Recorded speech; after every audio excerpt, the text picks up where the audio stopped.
Social science इतिहास chapter number 2 Bharat में राष्ट्रवाद। इस टॉपिक पर पिछले क्लास में आपने पढ़ा कि भारतीय राष्ट्रवाद के विकास में प्रथम विश्व युद्ध कहाँ तक सहायक साबित हुआ था। आज हम लोग अगले टॉपिक में चलते हैं और टॉपिक है असहयोग आंदोलन। असहयोग आंदोलन मतलब किसी तरह का सहयोग न करना। वास्तव में महात्मा गांधी ने 1921 में ब्रिटिश शासन के विरुद्ध असहयोग आंदोलन प्रारंभ किया था कि भाई ब्रिटिश शासन के साथ अब किसी तरह का सहयोग नहीं किया जाएगा, नहीं करेंगे तो यह शासन खुद ही घुटने टेक देगी। इसलिए गांधी जी ने असहयोग आंदोलन प्रारंभ किया। वैसे तो भारतीय राजनीति में गांधी जी का प्रवेश ब्रिटिश शासन के सहयोगी के रूप में हुआ था।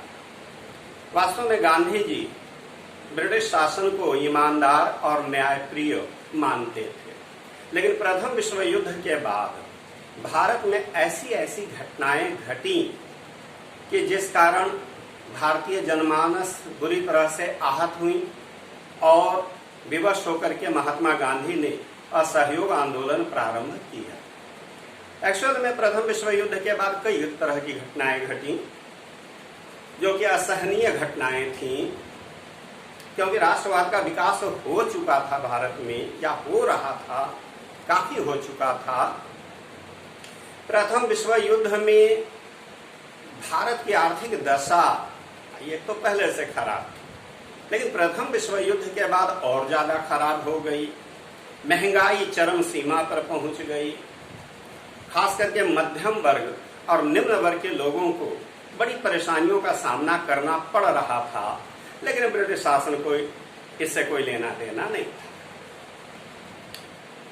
भारतीय राष्ट्रीयता को कुचलने के उद्देश्य से ब्रिटिश सरकार ने 1919 में रॉलेट एक्ट पारित कर दिया था। यह एक ऐसा काला कानून था जिसके अनुसार किसी भी भारतीय किसी भी राजनीतिक कैदी को बिना किसी मुकदमे के 2 वर्ष तक जेल में रखा जा सकता था, जिस कारण इस दमनकारी कानून के विरोध में सारा जनमानस उठ खड़ा हुआ।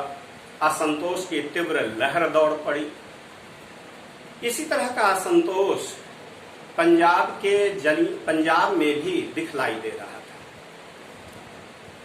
पंजाब के लोगों ने 13 अप्रैल 1919 में अमृतसर के जलियांवाला बाग में हजारों की संख्या में इकट्ठे होकर के रॉलेट एक्ट और सरकार के अन्य दमनकारी कार्यों के विरुद्ध विरोध प्रदर्शन कर रहे थे। लेकिन पंजाब का governor general Michael O'Dwyer ने वहां मार्शल लॉ लागू कर देने की घोषणा कर दी थी, जिस कारण जनरल डायर ने उस निहत्थी भीड़ पर अंधाधुंध गोलियां चला देने का आदेश दे दिया, जिसमें लगभग 800 लोग मारे गए, 2000 से ऊपर घायल हुए। इस बर्बर हत्याकांड से पूरे भारत में रोष और असंतोष की लहर दौड़ गई। रविंद्रनाथ टैगोर ने तो इस बर्बर हत्याकांड के विरोध में अपनी नाइटहुड की उपाधि सरकार को वापस कर दी। जलियांवाला बाग हत्याकांड की जांच के लिए हंटर कमीशन बैठाई गई, मगर हंटर कमीशन ने अप्रत्यक्ष रूप से जनरल डायर का बचाव ही किया। ब्रिटिश लॉर्ड सभा और आंग्ल भारतीय प्रेस ने तो जनरल डायर को भारतीय साम्राज्य का रक्षक बताया।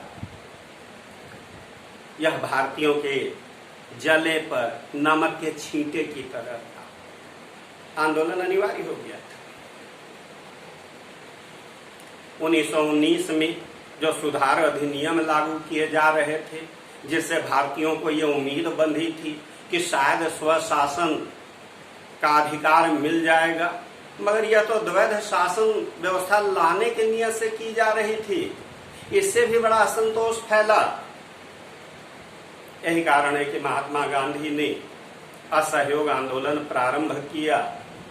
आंदोलन को और मजबूत करने के लिए उन्होंने खिलाफत आंदोलन का भी समर्थन किया, ताकि हिंदू मुस्लिम में एकता बनी रहे और एक होकर के लड़ाई लड़े ब्रिटिश सरकार के दमनकारी कार्यों के विरुद्ध।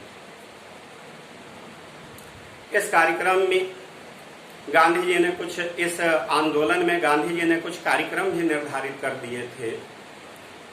कुछ निषेधात्मक कार्य थे कि भाई विदेशी वस्तुओं और वस्त्रों का बहिष्कार करना, सरकारी स्कूल कॉलेजों अदालतों का बहिष्कार करना।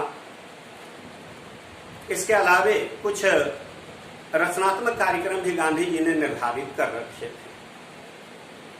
जैसे आंदोलन को सफल बनाने के लिए तिलक स्वराज कोष की स्थापना की गई, जिसमें 6 महीने के अंदर 1 करोड़ रुपये जमा हो गई। स्वदेशी को बढ़ावा दिया गया। खादी तो स्वतंत्रता की प्रतीक बन गई। 20 लाख चरखे वितरित किए गए।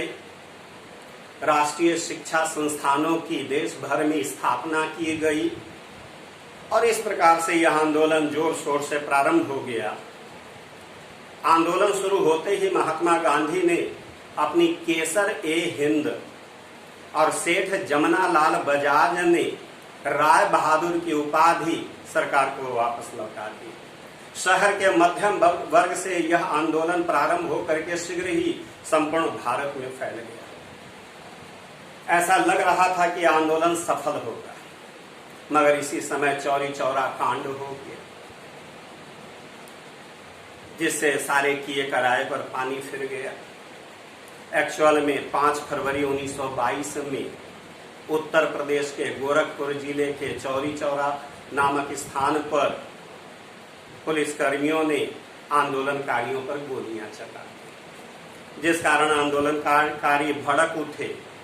उन्होंने चौरी चौरा पुलिस स्टेशन में आग लगा दी, जिसमें 1 थानेदार और 21 सिपाहियों की, यानी कि कुल 22 पुलिसकर्मियों की जिंदा जलकर मृत्यु हो गई। इस घटना से गांधी जी बड़े असंतुष्ट हुए, बड़े दुखी हुए और उन्होंने 12 फरवरी 1922 में असहयोग आंदोलन स्थगित कर दिया, वापस ले लिया।